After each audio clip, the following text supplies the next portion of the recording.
오늘은 예수님의 비유에 대한 말씀을 계속해서 이어가는데요. 그 중에 하나님 나라와 부자에 대한 말씀을 나누려고 합니다. 오늘 말씀 우리가 잘 아는 것처럼 한 부자가 죽었는데 그 부자는 음부에 빠지게 되고, 그리고 그 부자가 하늘을 쳐다보니까 하늘에 아브라함의 품에 누가 남겨져 있냐면 나사로가 안겨있는 장면에 대한 말씀입니다. 이 말씀을 통해서 예수님께서 무엇을 전하고자 하시는가 하면 하나님 나라에 도대체 어떤 사람들이 들어가는가 하는, 그 나라에 들어가는 자격에 대해서 말씀을 하시는 것 같아요. 끊임없이 하나님 나라에 들어가는 것에 대해서 예수님의 비유를 통해서 지난주까지 보니까 18번, 19번 정도 전했더라고요. 그런데 오늘도 예수님께서 비유를 말씀하시면서 그 나라에는 바로 이런 사람이 들어갑니다 하고 자격에 대해서 말씀하고 계십니다. 말씀을 준비하면서 그러면 나는 도대체 어떤 자격증을 가지고 있는가 해서 제 자격증을 한번 찾아봤어요. 근데 찾을 것도 없는 게 제가 자격증 시험을 쳐본 적이 없어가지고요. 제가 가지고 있는 유일한 자격증이 운전면허 1종 보통 면허입니다. 이거 외에는 뭐 다른 자격증이 하나도 없어요.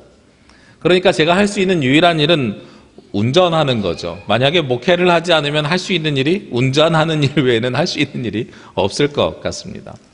그런데 한쪽에 또 보면은요, 자격증이 있다고 해서 또 그 일을 잘하는가? 그것도 아닌 것 같아요. 저희 아내가 취직을 하려고 이력서를 쓸 때 보니까요, 이력서에 사회복지사 1급 자격증 쓰고, 운전면허 쓰고, 그리고 그 밑에 무슨 뭐 컴퓨터 실무 몇 급 뭐 이런 거 학교 다닐 때 무슨 자격증 많이 땄더라고요. 그 자격증 쭉 썼어요. 그리고 나서 취직을 한 다음에 항상 전화가 와요. 뭐라고 전화 오냐면, 여보 큰일 났어. 왜? 컴퓨터 자격증이 있다고 썼는데 막상 가서 엑셀 하려고 그랬더니 기억이 나지 않아. 어떻게 해야 돼? 10년 넘으니까 기억이 나지 않아. 아니 나는 그 자격증도 없는데 왜 나한테 물어봐? 내가 그랬더니 그래도 당신은 쓸 줄 알잖아. 뭐 이런 연락을 주고받아요. 운전도 마찬가지고요. 컴퓨터도 마찬가지고요. 우리에게 자격증이라는 것이 어떤 의미가 있는가 하는 것을 다시 한번 생각해 보셨으면 좋겠어요. 자격증은 그 일을 잘할 수 있다 하는 것을 증명해 주는 게 아니고요.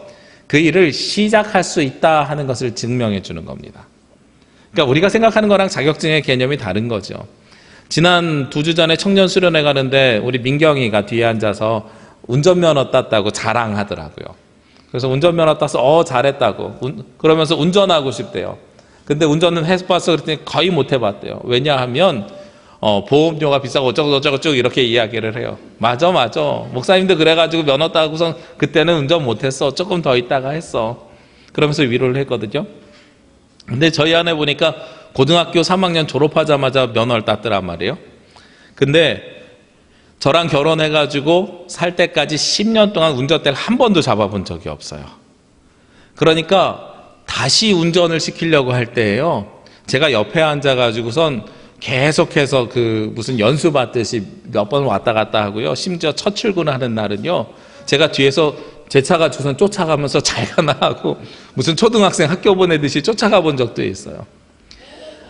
그 자격증이라는 것이 그 일을 시작할 수 있다, 운전을 시작할 수 있다는 것을 증명하는 것이지 운전을 잘하고 있다 하는 것을 확인시켜주는 것이 자격증이 아니라는 거예요. 마찬가지 개념으로 우리의 신앙생활을 봅시다. 우리가 하나님 나라 들어가려고 하면 자격증이 무엇이라고 말씀드렸습니까? 우리가 세례를 받음으로 예수 그리스도를 믿음으로 말미암아서 하나님 나라에 들어갈 수 있는 자격이 생기는 거죠. 제가 늘 말씀드리지만 우리가 구원열차 올라타야 되는데 구원열차에 올라타는 차표가 무엇이라 그랬어요? 예수 그리스도를 나의 구원자라고 고백하는 것, 그리고 그 고백을 통해서 세례를 받는 것이 차표라고 말씀을 드렸어요. 그리고 우리에게 중요한 것이 있죠. 세례를 받아서 차표를 가지고 있는 사람이 기차에 올라타야 갈 수 있는 거죠. 세례만 받고 거기서 끝나면 그 사람도 하나님 나라에 들어갈 수 없는 겁니다. 기차에 타지 않으면 그 나라에 갈 수 없는 거죠. 서울에서 부산 가는 표를 샀는데요, 서울에서 광주 가는 걸 타면 그 나라에 들어갈 수 있습니까? 못 가는 거죠. 우리가 하나님 나라에 들어가는 세례를 받은 사람이 2단에 가 있으면 그 목적지가 다르기 때문에 2단이 끝이 다른 사람들이거든요. 그러니까 그 목적지가 다르기 때문에 그들도 하나님 나라에 들어가지 못합니다. 또 동시에요, 서울에서 부산 가는 경부선 기차를 제대로 탔어요. 근데 중간에 대구에서 내리면 목적지까지 가는 것입니까? 아니잖아요. 하나님 나라도 마찬가지죠. 하나님 나라 가는 구원열차에 올라탔으면 그 나라 갈 때까지 그 기차 안에 머물러 있어야 되는 거죠.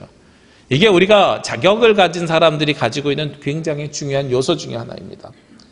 운전면허증처럼 하나님 나라에 들어갈 수 있는 자격을 우리가 취득했는데요. 그것을 시도하지 않거나 중간에 딴 길로 새거나 목적지까지 버티지 못하면 그 자격증은 아무 소용없는 것이 되어버리는 거예요. 오늘 예수님께서 이 비유의 말씀을 통해서 하나님 나라에 들어가는 사람이 도대체 어떤 사람인가? 거기에 대해서 우리에게 말씀하고 있거든요. 우리가 세례를 받은 사람이고 예수 그리스도를 구원자라고 믿고 그리고 혹은 세례를 아직 받지 못했지만 어쨌든 주님을 더 알기를 사모하는 자들이 지금 주일날 이 자리에 나와 있을 거란 말이에요. 저 사실 어제 마음속으로 굉장히 고민했어요. 걱정했어요. 그리고 기도했어요. 왜 그러냐면 오늘 이 아침에 주님 만나는 것보다 영미를 보러 가지 않을까. 오늘 컬링 지금 이 시간에 결승전 하잖아요. 전 세계가 다 아는 그 영미를 보러 가지 않을까. 얼마나 고민하면서 기도하면서 나왔는지 몰라요. 우리가 그 영미를 안 보고 여기 나와 있는 이유가 무엇입니까? 그 나라에 들어가고 싶기 때문이잖아요. 그러면 그 나라에 들어가는 자격이 과연 우리가 지금도 잘 유지하고 있고 그 구원 열차 안에 잘 머물러 있는가 하는 것을 오늘 말씀을 통해서 좀 알아보셨으면 좋겠어요. 오늘 말씀을 연극으로 만든다 그러면 주인공이 세 사람이 나옵니다. 첫 번째는요, 부자가 나옵니다. 두 번째는요, 거지 나사로가 나옵니다. 세 번째는요, 아브라함이 나옵니다. 먼저 오늘 비유의 말씀을 보면 19절 말씀에 이 부자는 어떤 사람입니까? 한 부자가 있어 자색옷과 고운 베옷을 입고 날마다 호화롭게 즐기더라. 이 부자는요, 뭐가 많은가 봐요. 날마다 호화롭게 즐기는 사람이 바로 이 부자라고 정의하고 시작합니다. 그리고 20절 말씀에 그런데 나사로라 이름하는 한 거지가 헌데투성이로 그의 대문 앞에 버려진 채, 이 부자의 집 앞에 나사로라고 하는 거지가 있었어요. 근데 헌데투성이 여기저기 상처가 진물이 난 상태로 그냥 그대로 버려져 있다는 겁니다. 근데 그것이 얼마나 심했느냐? 21절 말씀에 보면 그 부자의 상에서 떨어지는 것으로 배불리려 하며 심지어 개들이 와서 그 헌대를 할더라. 이 나사로가 그 앞에 와 있는 것은 부자의 상에서 떨어지는 것, 버려지는, 요즘 말로 하면 음식물 쓰레기 먹으려고 와서 앉아 있는 거예요. 그리고 그 상처 난 것을 개들이 와서 핥을 만큼 상처가 많다는 것입니다. 얼마나 처참한 상태입니까? 그런데 이들이 죽었어요. 이들이 죽게 되니까 어떻게 됩니까? 오늘 말씀에 22절 말씀에 보면 이에 그 거지가 죽어 천사들에게 받들려 아브라함의 품에 들어가고 부자도 죽어 장사되며 부자는 어디로 가요? 23절에 그가 음부의 고통 중에 눈을 들어 멀리 아브라함과 그의 품에 있는 나사로를 보고 부자는 어디로 가요? 음부로 들어간다고 말씀하고 있습니다. 여기서 알 수 있는 사실이 있죠. 거지 나사로는 하나님 나라에 들어갔고 부자는 음부에 들어갔다는 거예요. 이 말씀을 보면은요, 우리가 잘못하면 이런 착각을 하게 됩니다. 부자가 되면 안 되나 보다. 성경에는 부자가 하나님 나라에 들어가는 것은 낙타가 바늘길을 통과하는 것보다 어렵다고 하니 우리는 부자가 되면 안 되나 보다 하고 우리가 착각하기가 쉬워요. 오늘 이 부자가 어떤 부자인지를 사실은 알아야 되는 것입니다. 이 부자는 어떤 부자입니까? 어떤 부자이기 때문에 이가 음부로 가는 것이겠어요? 다시 19절 말씀해 보면 호화롭게 즐기는 부자고요. 또 20절에 보면은요, 나사로가 그 집 앞에 버려져 있습니다. 그런데 그 뒤에요, 그 어느 말씀을 보더라도요, 이 부자가 나사로를 도왔다는 표현은 하나도 없어요. 그러니까 이 부자는 어떤 부자입니까? 자기만 호화롭게 즐기고 노는 사람이고 남을 도울 줄 모르는 사람이었다는 거예요. 이것은 어디에서 우리가 증명할 수 있냐면 그 위에 있는 본문 말씀을 통해서 우리가 알 수 있습니다. 14절 말씀에 보면은요, 바리새인들은 돈을 좋아하는 자들이라 이 모든 것을 듣고 비웃거늘. 예수님께서 이 부자를 누구에 빗대어서 하신 말씀이겠어요? 돈을 좋아하는 바리새인들에 빗대어서 하는 이야기예요. 이 돈을 좋아하는 바리새인들이요, 이 16장 1절부터 보면 불의한 청지기의 비유를 통해서 예수님께서 이렇게 말씀하십니다. 주인의 것을 내 마음대로 나눠주는 사람, 그 사람이 불의하지만 오히려 하나님 나라에서 인정을 받는다. 그리고 이 이야기를 들은 바리새인들이 비웃어요. 그게 말이 되는 소리야. 그랬더니 예수님께서 뭐라고 말씀하세요? 다시 오늘 비유를 한 번 더 말씀하시면서 그럼에도 불구하고 부자인데 거지 나사로를 보고 본청만척하고 그를 전혀 돕지 않고 아무 짓도 하지 않은 사람, 그들은 어디로 간다고요? 음부로 갈 것이라고 말씀하고 있습니다. 우리가 지난주에 나눴던 말씀이랑 오늘 말씀은 사실 연결되는 말씀입니다. 바로 앞뒤에 있는 것은 아니지만 성경에 보면 가장 많이 나오는 비유 중에 하나가 바로 부자에 대한 비유이거든요. 부자 청년이 와서 예수님에게 여쭤보죠. 어떻게 해야 하나님 나라, 어떻게 해야 영생에 들어갈 수 있습니까? 여러 가지 질문을 합니다. 예수님께서 거기에 대한 대답들을 하시지요. 그 중에 하나가 선한 사마리아인의 비유입니다. 그 중에 하나가 우리가 지난주에 나눴던 말씀이에요. 한 부자가 곡간이 있는데 곡식을 다 넣을 수 없으니 고민하다가 어떻게 합니까? 그래, 곡간을 더 크게 짓자. 그러더니 주님께서 뭐라고 말씀하세요? 오늘 밤 네 생명을 빼앗아가면 너는 어떻게 할 것이냐. 지난주에 말씀 기억하시죠? 더하기 빼기 곱하기 나누기 하면서 우리가 더해야 할 것과 빼야 될 것, 그리고 예수 그리스도를 통해서 나누어 주어야 될 것, 그대로 살지 못하는 거예요. 이 부자가 하나님을 알았을 수도 있고 몰랐을 수도 있습니다. 그러나 분명한 사실은 이 사람은 누구의 말씀대로, 하나님의 말씀과 하나님의 뜻대로 삶을 살지 못했다는 겁니다. 천국에 들어갈 수 있는 자격을 얻었든 자격을 얻지 못했든 얻었더라도 그 삶을 유지하지 못했다는 거예요. 그러니 결국은 어디로 갈 수밖에 없어요? 음부로 갈 수밖에 없는 거죠. 여기서 우리가 하나 기억해야 될 사실이 또 있어요. 무엇이냐? 부자이기 때문에 음부로 가지 않고 돕지 않았기 때문에 음부로 갔다는 사실은 우리가 알 수 있는 거죠. 그러면 하나님께서 우리에게 주시는 축복은 과연 무엇인가 하는 것을 한 번 더 알아야 됩니다. 왜냐하면요, 우리 한국 기독교에서요, 잘못 증거되고 전파된 것 중에 하나가 하나님으로부터 우리가 축복받았습니다, 은혜 받았습니다 라고 표현할 때에 가장 첫 번째로 꼽는 것이 무엇이냐 보았더니 육신의 질병의 고침도 아니고요, 높은 자리에 명예가 올라가는 것도 아니고요, 부자 된 것이더라고요. 우리가 이렇게 물질만능주의의 철저한 기복주의 신앙을 가지고 있는 대한민국 풍토 속에서 살고 있어요. 부자 된 것이 우리는 하나님 나라에 들어가는 축복이라고 착각하고 있단 말이죠. 많은 것이 하나님께서 우리에게 주시는 축복인 것은 분명합니다. 물질이 많아지고 필요에 따라서 채워주시는 것은 하나님께서 주신 은혜요 축복인 것을 부정하지는 않습니다. 그런데 그것이 진정으로 우리에게 하나님께서 주시는 축복이 되려면 그것을 내가 독점하면서 살아가는 것이 아니라 어떻게 살아야 되냐면 흘려보내야 되는 거예요. 제가 늘 말씀드리잖아요. 우리 사람은요, 컵이 요만한 거예요. 요만한 컵 안에 하나님께서 은혜를 부어주십니다. 그런데 그 은혜가 차고 넘치면 우리는 그때부터 축복이라 그래요. 은혜가 차고 넘치면 지난주에 나눴던 이 부자의 비유처럼 이 컵을 더욱더 높이 쌓으려고 그래요. 우리가 그릇을 키우려고 한단 말이죠. 그런데 그릇이 커지는 게 과연 우리가 축복받은 사람의 삶의 모습이냐 하는 거예요. 아니죠. 부어주신 것을 흘러내려 보내는 것, 이것이 진정으로 하나님께서 주시는 축복입니다. 그래서요, 제가 삶으로 경험하면서 인생이 짧지만 항상 느끼는 것이 무엇이냐면 부자 되신 분이 복 받는 분이 아니고요, 하나님께서 주신 것을 통해서 나누시는 분이 진정한 축복받으신 분들이더라고요. 우리가 하나님으로부터 진정으로 축복받기를 원하시면 하나님께서 주신 것을 계속해서 나누시길 원합니다. 나눔이 늘어날수록 하나님께서 부어주시고 채워주시는 것이 늘어나게 될 줄로 믿습니다. 그것이 바로 오늘 이 부자가 행하지 못했던 것이에요. 우리 한국 교회가 그리고 그리스도인들이 착각하고 있는 거예요. 굉장히 기복적인 신앙에 빠져서 우리에게 주신 것만, 나에게 주신 것만 움켜쥐려고 하는 것을 우리가 가지고 있습니다. 자, 오늘 또 다른 주인공이 나오죠. 누구입니까? 부자는 이렇다 치고요, 나사로가 나옵니다. 이 나사로는요, 성경에 보면 오늘 2번 나옵니다. 오늘 본문 말씀뿐만 아니라 다른 본문에서 한 번 더 나오는데요. 언제 나오냐면 마르다와 마리아의 오빠로 나사로가 나옵니다. 그래서 마르다와 마리아가요, 울고 있는 상태로 예수님을 만나게 돼요. 왜 우느냐라고 물어봤더니 오빠가 죽어서 그렇대요. 그는 죽은 것이 아니라 자는 것이다 라고 그랬을 때 아니에요, 이미 냄새까지 나요. 그런데 예수님께서 가서 뭐라고 말씀하십니까? 나사로야 일어나라 했더니 그 나사로가 일어났지요. 나사로는 무엇의 상징입니까? 죽은 자가 부활하는 것에 대한 상징입니다. 예수님을 만났더니 죽은 사람도 부활할 수 있어요, 다시 살아날 수 있어요 하는 부활의 표징으로 당시 사람들은 아마 나사로를 알고 있었을 거예요. 학자들은요, 많은 이야기를 합니다. 오늘 말씀이요, 나사로가 설마 거지였겠는가? 마르다와 마리아 오빠인데 나사로가 거지였겠는가? 그러니 마르다, 마리아 오빠 나사로하고 오늘 본문에 나온 나사로는 동일 인물이 아닐 것이다, 동명이인일 것이다 이야기하시는 분들도 있어요. 그리고 또 반대로 아니야, 나사로가 많지 않을 거야, 그 나사로는 같은 나사로일 거야 라고 이야기하는 분들도 있어요.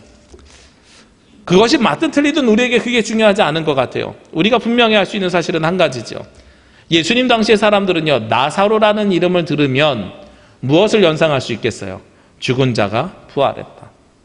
그것은 좀 더 오늘 본문에 보면 분명히 드러납니다. 예수님이요, 부자는요, 이름을 붙여주지 않았어요. 그냥 부자라 그랬어요. 거지는요, 거지라고 하지 않고 나사로라고 했어요. 그럼 예수님께서 무엇을 의도하신 겁니까? 이 거지는 일반적인 거지가 아니라 누구와 같은? 나사로와 같은. 우리가 아는 나사로하고 동일 인물이면 그냥 그 나사로고요. 동일 인물이 아닐지라도 예수님께서 비유로 말씀하시는 거니까 나사로와 같이 누구를 만난 사람? 예수님을 만나서 부활한 나사로. 그러니 그는 어디에 들어가 있어요? 아브라함의 품에 안겨서 하나님 나라 들어가 있는 거죠. 우리가 이 본문을 통해서 많은 분들이 헷갈려합니다. 부자는 그러면 지옥 가고요, 가난한 사람은 천국 갑니까? 이게 아니지요.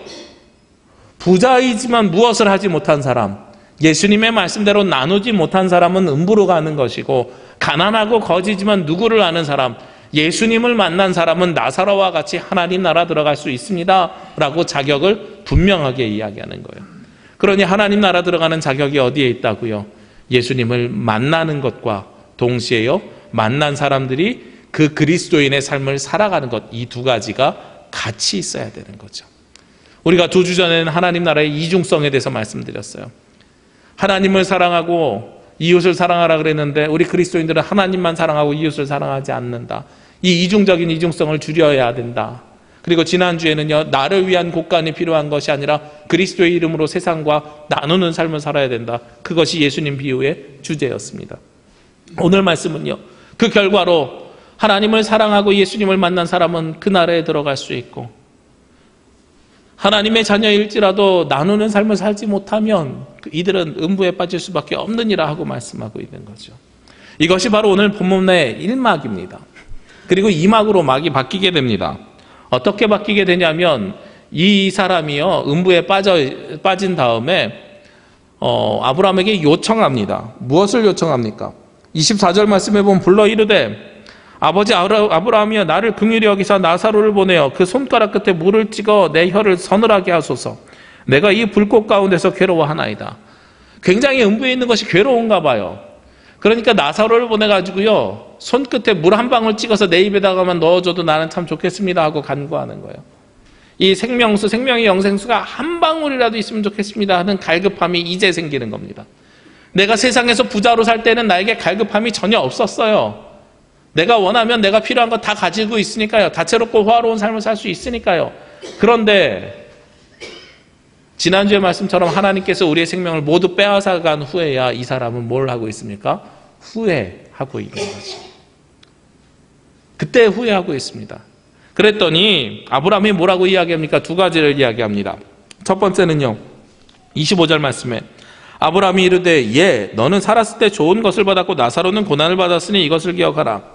이제 그는 여기서 위로를 받고 너는 괴로움을 받느니라. 내가 너 이 땅에 있을 때 잘 살았잖아. 그러니까 지금 고통받는 거 내가 너를 굳이 부르고 싶지 않아. 이렇게 이야기하는 거예요. 두 번째로요, 26절 말씀에 그뿐 아니라 너희와 우리 사이에 큰 구렁텅이가 놓여 있어. 여기서 너희에게 건너가고자 할 때 갈 수가 없고 거기서 우리에게 건너올 수도 없게 하였느니라. 이 말을 쉽게 바꾸면은요, 내가 너를 부르고 싶지도 않지만 내가 너를 부른다고 해서 네가 올 수도 없어 라는 이야기하고 똑같은 거예요. 제주도가 가끔 섬임을 체험하고 경험합니다. 2월 달에 서울에 회의를 가야 되는데 눈이 와가지고 비행기 결항 때문에 못 갔어요.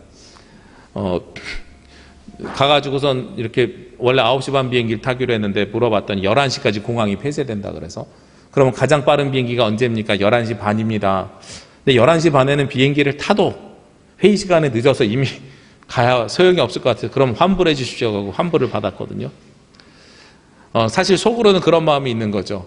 감사하다. 결항되니 감사하다. 굳이 피곤하게 서울로 당일치기 왕복을 안 해도 되니까요. 그런 마음이죠. 우리가 마음으로 가고 싶지도 않지만 결항되어서 갈 수도 없습니다. 이것과 동일한 마음인 거예요. 아브라함이 저 음부에 있는 그 부자를 부르고 싶지도 않지만 우리 간격이 너무 멀어서 부를 수도 없습니다. 이렇게 이야기하는 것이란 거죠. 우리가요, 요즘 영화 신과 함께 때문에 간혹 착각하거나 오해하는 일들이 생겨나요. 영화 신과 함께는요, 한국의 전통적인 이승 저승에 대한 생각을 이야기하는 게 아닙니다. 한국에서는 뭐 여러 가지 사상들이 있지만 뭐 불교, 도교, 유교적인 사상이 있는데 요즘 최근에는 우리가 제사문화나 이런 것들이 어디에 기반해요? 유교적인 것에 기반한다고 하잖아요. 그런데 영화 신과 함께 있는 것은 유교적인 기반이 아니라 불교적인 기반이에요. 불교적인 기반 속에서 그 모든 것들을 해석해내고 있습니다. 왜냐하면 거기서 죽은 차태현이 본인이 원하는 최종 목적지가 어디입니까? 환생이에요. 환생. 성리학에서는 유교적인 관점에서는 환생의 개념이 없어요. 그런데 목적이 환생이에요. 환생뿐만 아니라 그 영화를 보면은요, 죽은 사람이 7일 동안 하나의 그 재판을 받으면서 7교의 관문을 지납니다. 그래서 77에 49, 49제를 지내는 거예요. 그래서 근데 49제는 어디의 전통이냐면 불교적인 베이스입니다. 이 중간계를 이야기하는 거죠. 이 영화 신과 함께뿐만 아니라요, 사실 과거에도요, 우리 가톨릭에도 무엇이 있었냐면 연옥이라는 것이 존재했습니다. 이 연옥은 지옥에 가지도 않고 천국에 가지도 않고 중간에 있는 사람들, 그래서 중간계라고 해요. 그러니까 불교에서 이야기하는 49제 7개 관문이 중간계이고, 그리고 천주교에서 이야기하는 연옥도 중간계입니다.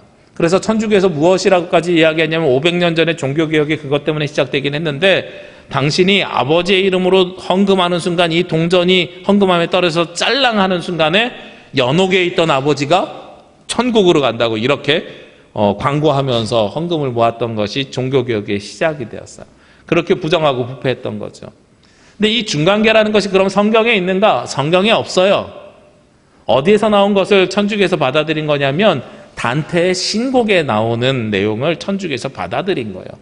그러니까 성경적이지 않은 거죠. 오늘 성경에서도 분명히 이야기합니다. 그 음부에 있는 것과 하나님 나라 아브라함의 품에 있는 것이 어떻다고요? 그 구렁텅이가 너무도 커서 서로 왕래하거나 건너다닐 수가 없다고 이야기하는 겁니다. 우리는 우리의 인생이 끝나는 날 누구 앞에 섭니까? 예수 그리스도 앞에 서요. 그래서 예수 그리스도로 말미암아서 산자와 죽은 자를 심판받게 됩니다. 그러니까 우리에게는요, 이렇게 중간을 거쳐가는 기회가 없어요. 그 자리에서 바로 음부로 갈 거냐, 하나님 나라 갈 거냐 하는 것을 우리는 결정짓게 됩니다. 이것을 깨닫게 돼요.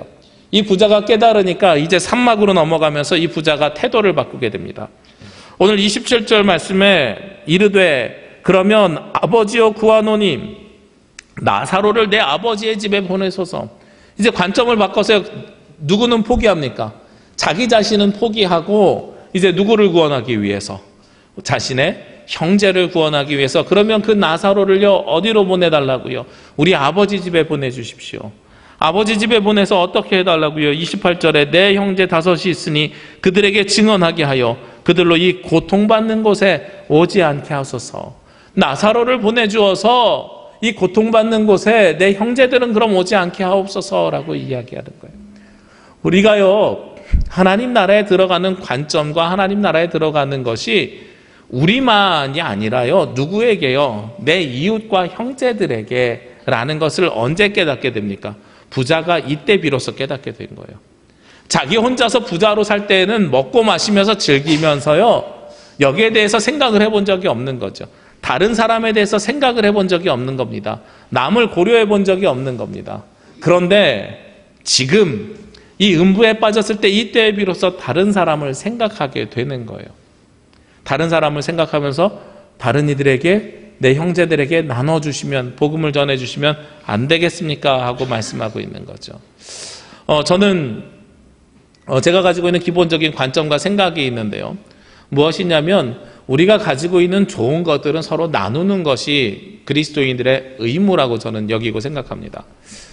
지난 목요일날, 금요일날 전국에 있는 청년 사역자들을 놓고 제가 특강이 있어서 특강을 하고 왔습니다. 3교시를 했어요. 그래서 첫날 2개, 다음날 하나 이렇게 해서 3개의 강의를 했는데, 첫 강의가 끝난 다음에 한 목사님이 조심스럽게 오셔서 물어보는 거예요. 목사님, 이 강의 자료를 파워포인트랑 이렇게 동영상 자료를 혹시 저에게도 보내주실 수 있습니까? 그래서 얼마든지 보내드리겠습니다. 그리고선 이 강을 시작하면서 광고를 했어요. 뭐라고 광고했냐면 제가 강의하는 모든 강의 내용은 저작권에 위배되지 않는 한, 제가 다른 사람 거를 마음대로 가지고 와서 인용해서 쓴 건 저작권이 저한테 있는 게 아니잖아요. 뭐 방송이면 방송사에 있고 어디면 책이면 그 저자에 있잖아요. 그래서 저작권에 위배되지 않는 한 모든 것을 나눠드리겠습니다. 그래 걱정하지 마시고요. 우리 주최 측에다가 제가 드릴 테니 거기서 다운받을 수 있게 해드리겠습니다. 걱정하지 마세요. 그래서 이 강이 끝났어요. 이 강이 끝나니까 많은 목사님들이 오셔서 하시는 말씀이 참 희한하다는 거예요. 그래서 뭐가 희한하냐? 대부분의 강사들은 자기 거 안 나눠주려고 한다는 거죠. 자기 거 안 나눠주려고 하고 본인만 독점하려고 한다는 거예요. 근데 왜 목사님은 다 나눠주십니까? 이러더라고요. 그래서 제가 아니 이거 목회하기 위해서 필요한 것이고 청년 사역을 위해서 필요한 자료들 제가 만들었는데 다른 교회에서도 이거 적용해서 쓰면 얼마나 은혜가 됩니까? 그 교회도 청년이 살아날 수 있으면. 내가 만든 설교 자료를 다른 사람이 써서 그걸 가지고선 복음이 증거되고 선포되면 얼마나 그것 또한 은혜가 됩니까? 하나님 나라에 대한 것은요, 하나님의 말씀에 대한 것은 제가 독점할 수 있는 게 아닙니다. 이것은 많은 사람들에게 나눠줄 수 있을수록, 나눠줄수록 더욱더 풍성해지고 나눠줄수록 그 은혜가 더하게 되는 것이 바로 하나님 나라입니다. 그랬더니 그렇구나 이런 말씀을 하세요. 그래서 저는 사실은 그런 공동체가 이루어지길 꿈꾸거든요. 목회자들 사이에서는 목회하면서 우리가 나눴던 좋은 말씀들이 끊임없이 목회자들 사이에서 나눠지길 꿈꾸고요. 성도들 사이에서는 성도들이 하나님으로부터 받은 은혜들이 끊임없이 나눠지기를 꿈을 꿉니다. 그래야 우리가 함께 그 나라에 들어갈 수 있는 거죠. 오늘 이 부자는 이제 알았어요. 함께 그 나라에 들어가야 되는 걸. 근데 여기서 벽이 하나 또 부딪히게 됩니다. 어떻게 부딪히게 됩니까?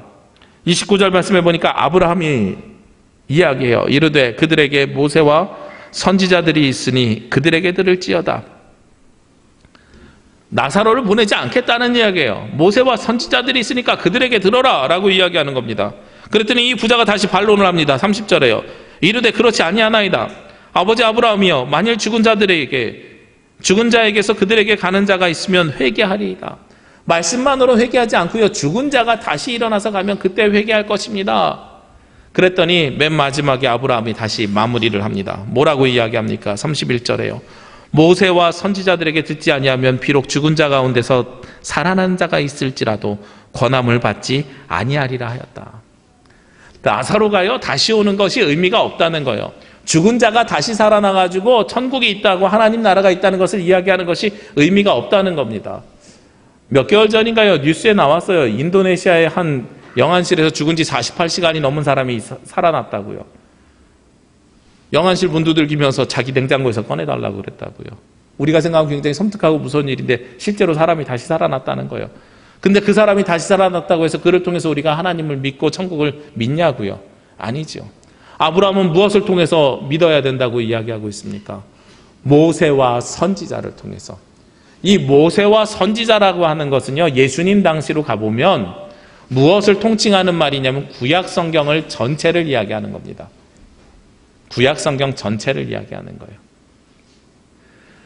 구약 성경이 모세오경, 창세기, 출애굽기, 레위기, 민수기, 신명기, 더하기, 이사야, 예레미야, 에스겔, 다니엘과 같은 선지서, 이것이 합쳐져 있는 것이 구약 성경이거든요. 예수님 당시니까 신약 성경이 있었겠어요, 없었겠어요? 없었죠. 그러니까 모세와 선지자라고 하는 것은 하나님 말씀 전체를 이야기하는 거예요. 그러니까 우리가 하나님 나라에 들어가는 것은 누구로부터 들어야 된다고요? 성경을 통해서 들어야 된다는 것을 분명하게 드러내고 있습니다. 그러니까 부자가 듣지 못한 것은 성경을 통해서요, 끊임없이 선포되는 이 말씀을 듣지 않고, 그래서 성경대로 살지 못하고 자기를 위해서 살다가 어디에 오게 된 거예요? 음부에 빠지게 된 거예요. 나사로는요, 마르다와 마리아와 함께 누구처럼요, 예수 그리스도를 만나서 성경의 말씀을 듣고 그 하나님 나라에 대한 소망을 가진 사람인 거예요. 죽은 자가 다시 살아나는 표적과 기적을 통해서 하나님을 믿게 되는 것이 아니라 성경을 통해서 우리가 하나님을 믿을 때에 그때에 비로소 우리가 그 나라에 들어갈 수 있게 된다고 오늘 역설하고 있습니다. 2018년 올 한 해 우리 교회가 시작되면서 어떤 표를 가지고 시작합니까? 말씀으로 새로워지는 교회죠. 오늘 예수님께서 비유를 통해서 결론을 내십니다. 구약의 선지자 모세와 선지자를 통해서, 즉 말씀으로 누구를 만나야 돼요? 예수님을 만나야 됩니다. 말씀으로 예수님을 만나야 우리가 어디예요? 그 나라에 들어갈 수 있습니다. 오늘 설교를 시작하면서 자격증에 대해서 말씀을 드렸습니다. 예수 그리스도를 믿는 것은요, 그 표를 얻는 자격을 얻게 되는 겁니다. 그런데 그 자격이 완성되려면 어떻게 해야 된다 그랬어요? 그 자격이 완성되려면, 자격증은 시작하는 거라 그랬죠. 자격이 완성되려면 그때까지 내리지 않아야 되고요. 그때까지 꾸준해야 되고요. 그것이 완성될 때까지 기다리고 끝까지 행하는 일을, 끊임없이 연습하는 일을 해야 됩니다.